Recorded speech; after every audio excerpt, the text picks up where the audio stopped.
Good evening, everyone. How are you? Good to see you all. Just want to welcome you to tonight's MLTI Parent Night. For anyone that's new to the program, MLTI is Maine Learning Technology Initiative. I don't know how old the program is, Dean. It's 2002. 2002 was the inaugural year, and basically it's a program run by the state in which we try to put a device into the hands of all our 7th and through 12th grade students in the state of Maine. So we're here tonight just to kind of give you some background information on the program in terms of what it looks like. I'm here to talk a little bit about how we use it here at Woolwich, what our expectations are with our students here, specific to Woolwich. Dean Emerson, the Director of Technology for RSU1, and Creed Kroll is here as he's our MLTI coordinator for the district, so they're going to kind of lead through the presentation. Damien's another, works in the technology department. He's filming me, so don't worry. No, he's not. We're just going to record this also for folks that can't make it, so they'll have some access to some of that same information. I just have one quick message, two quick messages in terms of how we view the use of this technology at Woolwich. And that, first and foremost, that it is an educational device that we're providing to students that we want them to use and have access to for educational purposes. So we presented them with them in school about the second week of September. So they've been using them upstairs, started to use them in class. We do it that way so that they learn how to handle them. They have the cases and they get used to that process. But then we want to make sure parents are informed as well before we allow them to bring them home. One thing that will be kind of new this year, so for 7th graders who might have had older siblings or families that might have had older siblings, one thing that we're going to work on this year is they're going to be allowed to bring them home, but it's going to be if they have homework. So there'll be a connection to the homework piece to kind of underscore that educational purpose with the devices. So in the past, we've just let them sign them out and take them home, sign them out and take them home, and not really check what that use was at home. But we're going to tie that a little bit more to the homework piece this year.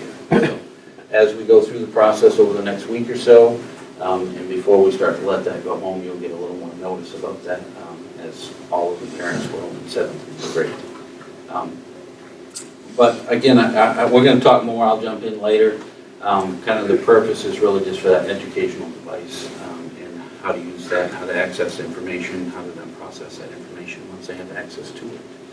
So that's kind of our main philosophy here at Woolwich and how we use them. And then that responsibility piece, which the kids have been working on upstairs already for the last 3 weeks to get them ready for that opportunity to take it home. Okay. So I'm going to turn it over to Creed. All right. I'm just going to start, kind of give you some background information. There'll be some forms and things we'll talk about. And then Dean and I will chat a little bit more about kind of parental role in this when the device does come home and kind of how we work through that process. Okay. Cool. Thank you all for coming. We've got a brief presentation to run through on the computer, but our main goal is to talk with you tonight, have plenty of time for your questions, and to set you up with forms if you need forms. Insurance, information about the insurance, and also any take-home agreement forms that you may have missed along the way. I see that we have a number of students here. You guys, how many of you have talked with your parents about the type of computer that you got? Most? Okay, some of you. How many of all of you, this is to all of you, how many of you are using Apple products at home? That's a fair number of you. Okay, just so that we're all on the same page, students got, well, let's go to the next slide. Students got MacBook Airs. These are the laptops. This right here is a MacBook. This is the 13-inch MacBook. The 11-inch, of course, slightly smaller screen, slightly smaller keypad or keyboard. But from a distance, they're going to look very similar. They also got a case. Are these at all familiar to everybody? The Brenthaven cases? Every student in the state has these. Think of this as a suitcase for the laptop. And whenever that laptop goes anywhere, it should be in this case. No walking around with the laptop open. They're also getting a charger.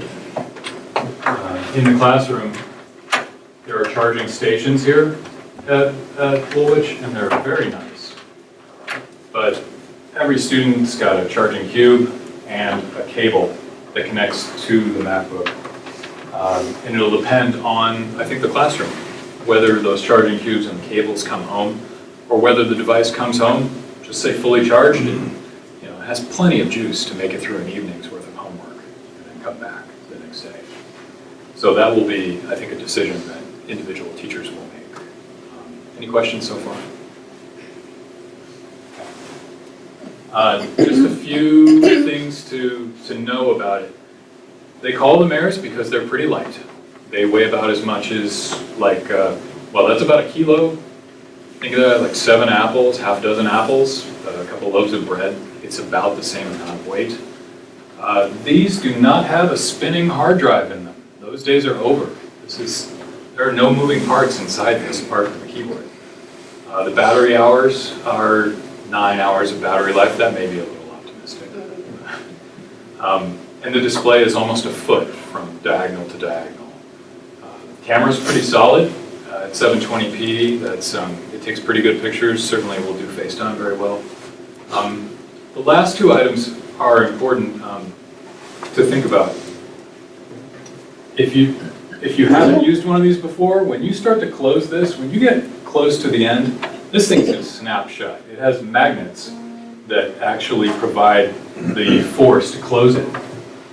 The reason why I'm bringing this up is that it closes with a lot of force. And if you've got paper in the middle there, or you have a keyboard protector, it is going to smack onto that, and it could possibly damage the screen. So, if you would, students, parents, please make sure nothing is inside that laptop when it closes, and everything will be good. We don't want to have something imprinted on the screen from something left inside. And the last thing is, unlike laptops that you may be familiar with from days in the past, no DVD slot, no CD slot. These are very, very up to date. Any questions about that? Okay. They do come with a bunch of apps, and this is really just the tip of the iceberg. I think, Dean, you want to talk about these? Sure. As part of the MLTI package, not only does the student get the device and the network here at school, but they also get a suite of software applications that are part of the contract agreement for the 4 years. Excuse me. They come with personal productivity products such as Pages, Numbers, and Keynote. This would be like a word processor, spreadsheets, and a presentation program. Okay, if you're using Microsoft Office, or if you're using Google Drive or something like that, or Office 360, this would be like Microsoft Word, Excel, PowerPoint. GarageBand, this is part of what they call the iLife suite. This is where you get into more of the creative apps. GarageBand is a product that allows students to create or capture music and sound effects. They can add those to stories. They can do multi-track stories. They can generate their own music. They can make the tracks and then play it in a movie that they create. So here you got basically what we call personal productivity tools. Then you get into the creative tools. iMovie is a really good suite. It has, for beginners, it has trailers that are built into it, which are pre-formatted, which are actually a lot of fun. Yeah, I see somebody shaking their head, great. What they allow the student to do is really focus on the story that they want to tell or on the content that they need to show proficiency in and not worry so much about the technical aspects of how to make the movie. But then iMovie, especially on the MacBook, has additional features so that once you move beyond the trailers and you want to get into more in-depth movie making, the tools are available for you. iBooks and iBooks Author. iBooks is just, it's like a Kindle reader. It allows you to read electronic books that are formatted for Apple. And the iBooks Author actually allows students to create their own electronic books with links and animations and pictures and whatever it is that their project is. FileMaker Pro is a fairly simple database. I'm not sure how often, especially in the 7th grade, they really get into FileMaker. And then they have some coding opportunities for students who are interested in learning a little bit more about computer programming. So there are many more. These are just sort of highlights. the list goes on for pages and pages, and most of them are free, and they list everything. It's like the calendar, the calculator, you know, it just keeps going. So, but anyway, these are the kinds of apps and resources that are available to your student through the MLTI program. Any questions about any of those? No? All right, it's going to be short. All right. So, your students have already seen these. You've probably, at least generally every household has seen this form. We're going to go through the basics here. This is the school use and take-home agreement. Okay, every student is asked to sign this, as well as every parent. It basically says, you know, these are some of the rules and guidelines around the device. Okay, MacBook Care. If they're going home, they should be brought to school, charged and ready for the day. Okay, now if they're not taking the charging bricks home, the teacher will have to negotiate how that works. But the idea is that they come back to school every day. They don't sign them out and leave them at home for 2 or 3 days. They actually have to be back every day so they can use them in school. They should never be carried or placed in a backpack. Believe it or not, I know that it's really tempting to use the backpack, especially many of the backpacks today have that padded sleeve in the back, okay? And everybody thinks that they're really making an improvement. Like, I'm going to go get a great backpack that has a sleeve, and I'm going to protect that device. The issue that we run into is that one, inside that backpack is generally 40 pounds or more of books and lunch and thermoses and everything else. And they sometimes exert pressure on the screen, on the back side of the screen, which can cause a screen break. The bigger issue is, I know none of you do this, but in my household, sometimes a backpack doesn't get treated like it has a $1,000 device in it. And sometimes, you know, kids kick them, they sit on them, they throw them at one another, because they're not thinking about the fact that there might be a computer inside, okay? So we would ask that you not put the device into a backpack. Sometimes at the high school we see it where they put it into this case and then they jam this case. They literally are in the hallways trying to jam it into the backpack. It's just not a great practice. We see a lot of damage through torsion on the screen, on the device, and it's really expensive when it breaks. So we ask that you keep it in that. Everybody sees, everybody around the state, they know these cases. They see them, they know what's in them, and they generally treat them appropriately. So, excuse me. Even when you're in a car or something like that, just keep it in that bag. Excuse me. Keep them secured if you're going someplace, okay? We recommend that you not leave them in a car, especially in Maine. We're going to be heading into winter. Okay, these screens are liquid. They basically will freeze. If you leave them overnight in sub-zero temperatures, they will freeze. And when they freeze, when they defrost, they may or may not work again. They'll have all kinds of big color splotches across the screen. Sometimes they'll burst. It's, again, it's something that we can avoid. So please don't leave them unattended or, you know, overnight out in cars and things like that. Any questions so far? Just stop me. It's a really small group. We'll have plenty of time for questions. Well, so if they have away games, sports, and things like that, Yeah. is there a place that they'd be able to, Yes. you know, take them? And they're not going to take them with them, right? Correct? No, correct. So we have a procedure here, and so when they start taking them home, if they have them, they would leave them in the office, and we would line them up against the wall there in the office. Custodians are here until 10 o'clock, so when the bus returns, they can just walk in and get into that main part of the office. Pick them up. Okay, great. It's a great question because, you know, these kids, we ask you not to take them out on the bus, but the kids have homework, and when they get home, they want to access it. The other issue is on those away games, those buses, you can't really secure things very well. So, MacBook use. We ask that you always use the device in an open public family space. We ask that they not go into bedrooms, not go into bathrooms, wherever else. Okay, we want them like in the dining room, in the living room, any place that is in a nice public space, ideally on a flat surface. They should only be used really by the person to whom they're provided. Okay, the student is the person who has the device. There's only one login on that device. So any use of that device looks like it's the student doing it.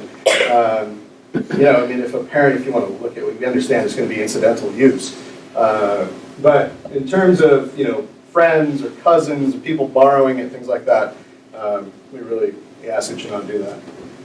This one, food, drinks, and pets. This is like right up there with keeping it in the case. Liquid damage, okay? There is, we get a high rate of incidents for liquid damage, okay? Even people who are careful, they keep the cap on their soda or their milk or whatever it is they're drinking, or they have water. It doesn't take much. You stumble, you catch it on the corner of the device or whatever it might be. If liquid goes into that keyboard, the device it's done. I mean, once in a while, we can bring one back to life. We pack it in rice and we bake it at a low temperature, and we pull out all the stops to try to make them work again. But it's very rare that we actually can fix a device that you've spilled any significant amount of liquid into, okay? When a liquid spill occurs, on these devices, it's a $699 repair. It's pretty much a full unit when that happens. So food and drinks, we ask that you just keep them away from the device, okay? Some people will do it, they'll set it up kind of like a desk to return, where you've got the student is working on one surface and then on a separate table or a desk or a folding, whatever, you keep the drink over to the side, okay? So that it's not on the same surface as the computer.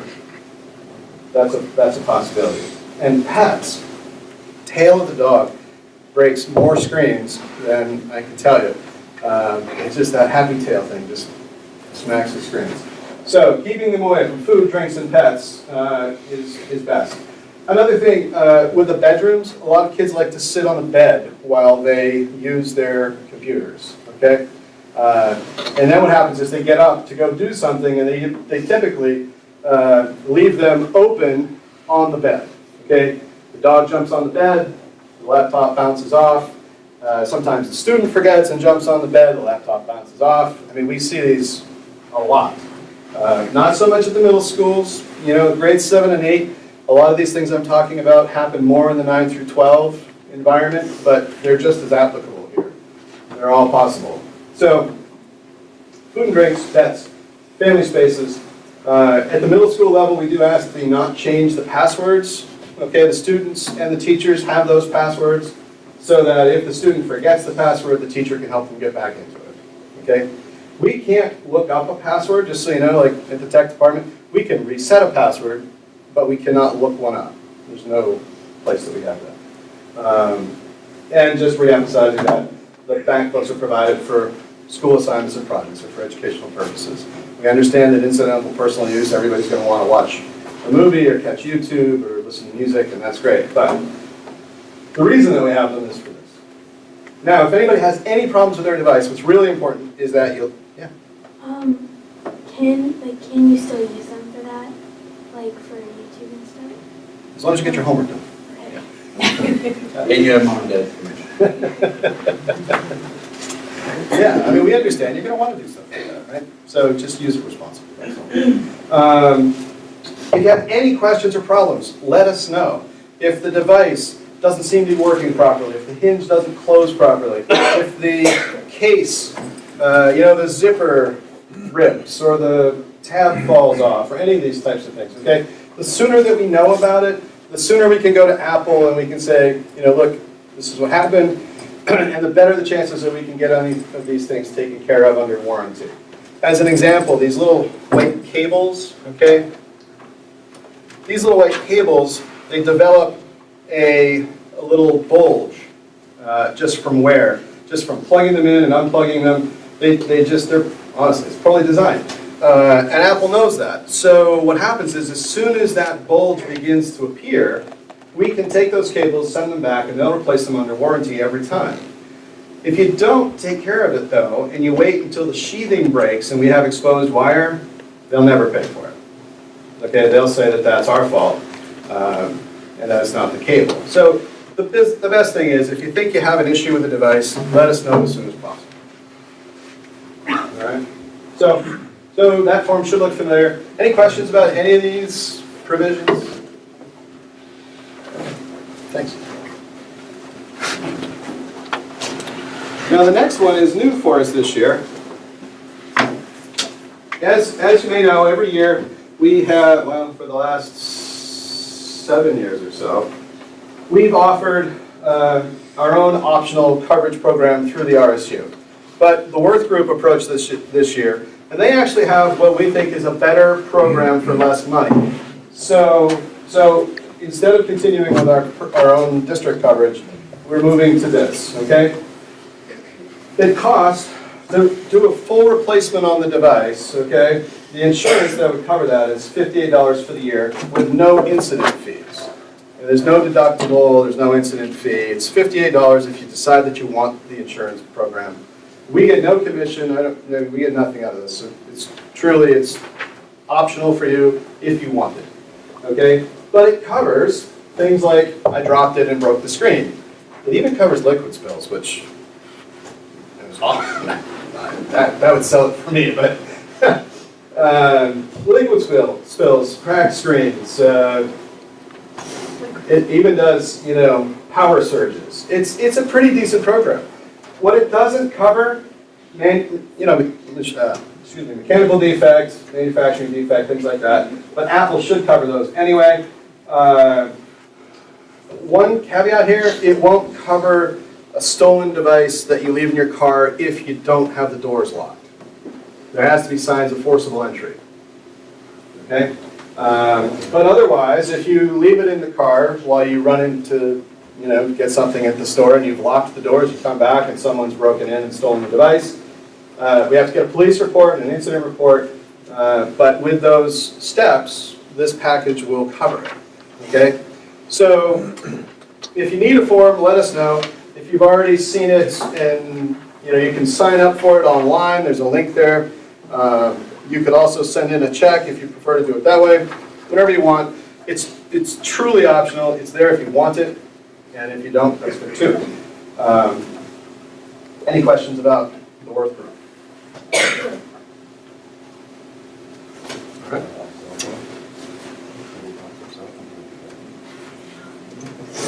And the last form that I want to show you is what we call the exceptions form.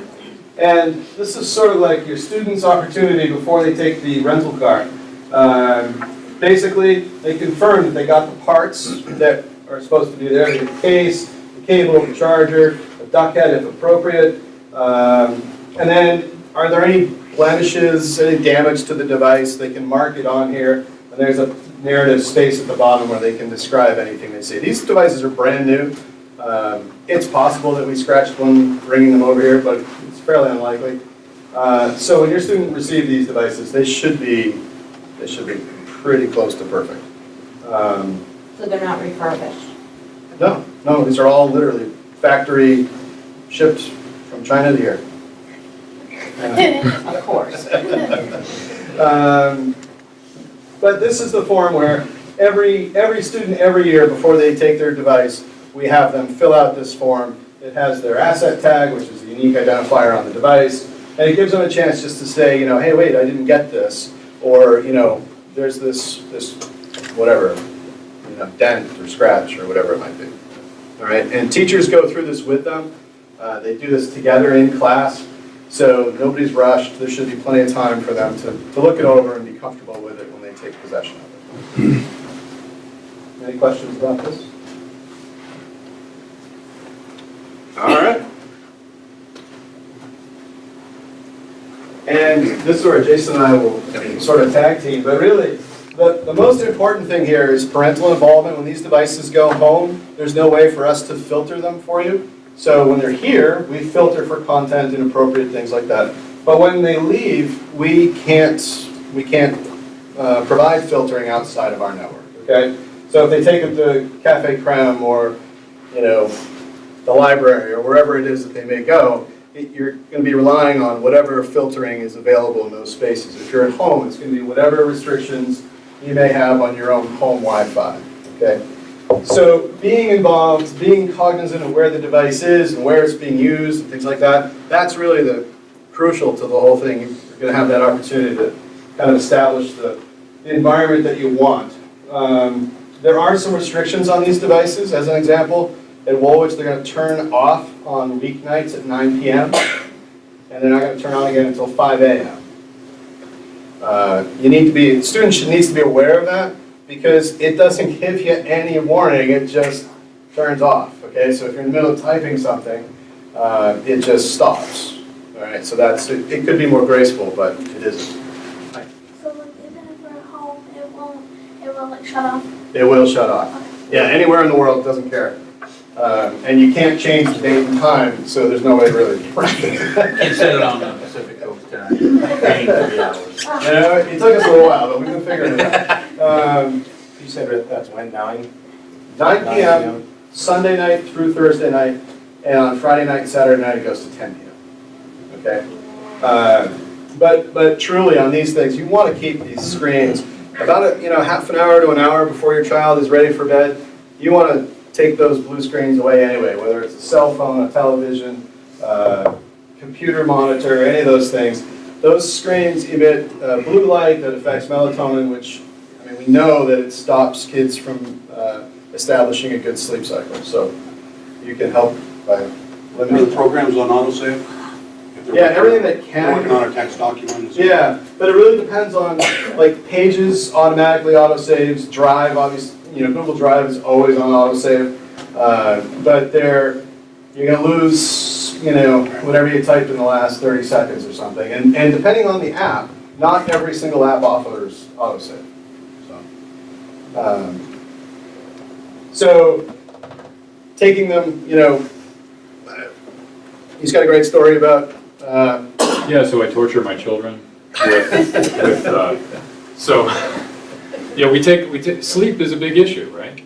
Once your child reaches 7th grade, 8th grade, certainly 9th grade and beyond, they want to stay up really late. I want to go to bed. And it's a constant fight to get my children to go to bed. I have an 8th grader and a junior in high school at Morse. The Wi-Fi is on a lamp timer. It goes off at like 9:10. And man, and I would say, it used to be rough, but now it's like once every 3 weeks I get a fight on my hand.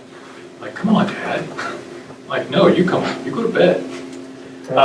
And all devices get shut off, including mine, at 9:30, and they get plugged into the wall, so we're ready for the next day. Because I have to show them that, I abide by the same rules they do. Yeah. Is that hard to do? Not so hard for me. It's hard for them. It's especially hard for my junior. I mean, like, to set it up, The lamp to timer? make it happen. No, piece of cake. The hardest part was getting them to hear me. Like, hey, this is really important. And now, it's been in place for well over a year. And I would say my oldest son, he's almost 16, he kind of gets it. I'm like, dude, it's 9:30. Get off the phone. And he's like, okay. Maybe at 9:20, 9:25, I'm like, hey, say goodbye to your friends, okay? Start that process because it's coming. And it's been helpful because they go to bed by 10. You just plug the modem into a lamp timer? So so we have cable. So the cable modem is on, but the Wi-Fi router is got its own separate power source. That's plugged into the lamp timer. And it comes on at 6:10 in the morning and it goes off at like 9:10 at night. And there are nights where we are just watching Netflix and we forget that it's going to happen and we're right in the middle of something and just bam, just shuts off. So yeah. And do you have to set a passcode on the lamp timer? Yeah, exactly. No. I mean, the lamp timers are about as dumb a device as it gets, right? So they haven't. Put one of those clear thermostat boxes on it. Yeah, put a lock on it. And a lock. Yeah, okay. I will say this, the one that I have, it has 2 plugs on the side, so I could plug something into it. It has a slider tab on the bottom. If I want to bypass the timer, I can. Oh. And there are times when I have slid it to allow the Wi-Fi to stay on. But, yeah. So that's kind of, and it's worked. It took a little while to get everybody on the same page. There are, and most routers have an administrative page that you can go to. It's actually it's it's a web page that you go to inside the home from inside your network to set restrictions on the Wi-Fi. You can tell it to go to sleep at certain times. You can tell it when to be available. You can establish filtering settings depending on the router that you have, so that it's looking for inappropriate content. There's a device, I haven't used it myself, but a local business was recommending it, and apparently it's working pretty well. It's a product called Circle, which isn't free. I think it's $100 or something like that.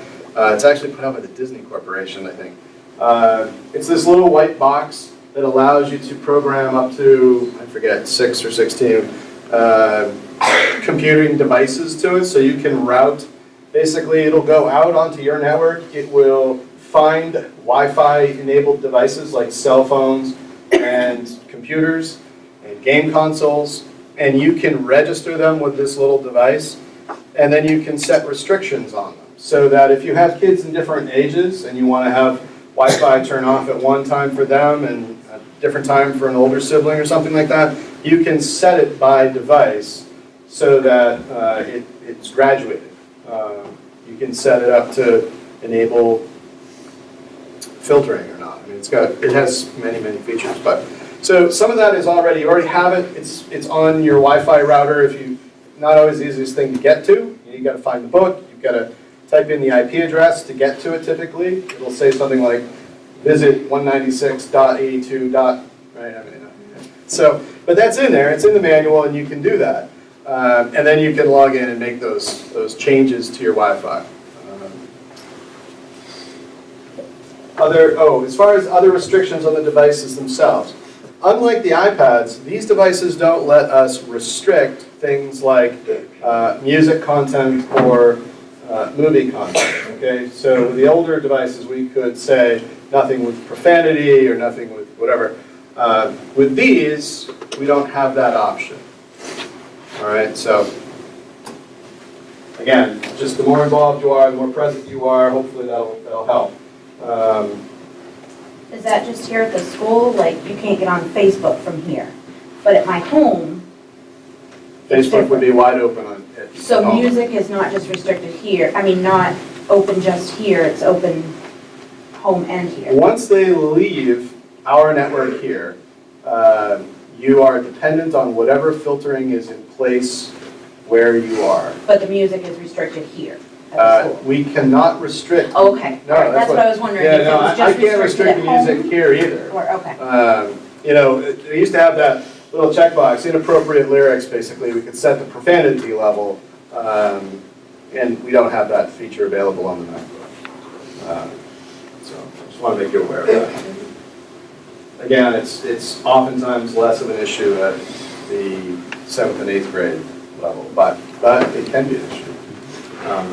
Cameras, most of the issues that we see, I'll be honest, most of the issues that we see are not on things like MacBooks. They're usually on small handheld devices, usually on cell phones. If we think about most of the inappropriate photographs or bullying or anything like that we run into, it's typically done in a private space where there isn't anybody watching and on a small cell phone or something like that. Other things? Well, I would just add, I guess I would just put my little piece on it in that, speaking as a parent of a 10-year-old, this whole world is like my biggest fear, because it's a world that I didn't grow up in, and it's a world that I'm trying to adjust to as I'm raising them, as I'm raising my son. So one thing that I've learned through this process, and I think to our policy here at Woolwich, we try very hard to strike that balance between teaching them digital citizenship and how to appropriately use technology in a digital age, with also providing safety nets that we can offer. A couple of the, we want our policies, and like the idea of being able to shut the device off at 9 o'clock at night. That's because good research tells us that kids need rest, and we want to try to provide that. The idea of it being taken home for educational purposes is going to be new to the students, but I think there's a lot of evidence to suggest that that's a good practice to have as well. So just it's easy to say, just take the device away, don't let them have it, but that's not the world that they're living in or growing up in or going to be living in. So we're really working hard with our policies, with our expectations to support students, especially in these 7th and 8th grade years, as Dean references, things that happen at the high school. It's not that they can't happen here, but we work really hard to prepare them for that responsibility so that they'll know how to appropriately use the devices and technology in the future. So that's just, my little take to that as a parent and as the administrator here. So, yeah. Do these devices have iMessage and FaceTime? You do have FaceTime. I mean, you can, and that's sort of like, what we try to avoid are apps that allow anonymity, okay? Something that you can tell who the sender is, we're a little less worried about, to be honest with you, because once I start to block things like messaging apps, it's a little like playing whack-a-mole. There are thousands of them available, and at least with FaceTime, you know who the sender is, okay? As opposed to something like the after-school apps and things like that. I don't know if you're familiar with after-school, but that's like Snapchat, where your content disappears. With after-school, it's one that's actually proximity-based. It allows you to connect anonymously to people who are physically at your school. Now that one is more of a high school tool because of the way that the product has been created. But there are others that would work in these environments here. So FaceTime is on the device, messaging programs, and we don't, unless we have a problem with a device, with a product, and teachers come to us and say, this product is causing a problem, as Facebook has, as Instagram has, as Snapchat has. Those, we don't restrict those. However, the students don't have the ability to install apps from the App Store on these devices. So I think, and they don't have admin level accounts on these devices. So hopefully their ability to install programs that might get them in trouble is restricted. Any other questions? Hi. I have a question about, when will we be able to take this home? That's a very good question. So we are going to look at starting that process after Prom this week. Next week, our 8th graders are all out on a flow trip next week anyway. So we'll make it fair for everybody. That'll give us a week to communicate a little more about the ability to take it home and that connection to homework. And then that week, so that's October 13th, is that right? Almost day 12th. It's Tuesday we come back from Prom. It'll be that week. Yeah. Well, I was wondering about this with my older daughter earlier, but the device that's assigned to the student, does that student have the same device the following year Yes. and then on to Morse? No. What we have done in RSU1, okay, is these devices are in the 7th and 8th grades, and so your student will get this device in the 7th grade, and they will continue to use the same device in the 8th grade, unless it's damaged and needs to be replaced for some reason. At that point, MLTI, this program, this refresh program that we're now in, which is the first year of a new agreement, ends. Okay, and the high school is currently in the last year of an entirely different MLTI agreement. I didn't understand that, yeah. Yeah, and honestly, I think we are not sure yet what the high school community is going to want to do moving forward. Whether we stay in MLTI or go with a different program entirely, do something entirely on our own. We're going to be looking at all of our options this fall and having a discussion about what happens. But these devices will definitely not go from the 8th grade to the 9th grade. That's where I was concerned with if they were using iMessage or FaceTime and how that gets all cleared, everything gets cleared off for whoever is going to use that device next. The devices are, before they, at the end of every year, basically over the summer, every device gets completely erased and reset. So even between 7th and 8th grade, they'll get the same the same device back, but it will be It all gets cleaned up. yeah, honestly, it's just so much easier. It allows us to get rid of any lingering software-related issues on the device. And it allows us to start the year fresh with a clean install, all the latest updates and things like that. We find that the devices are more reliable when we take the time to do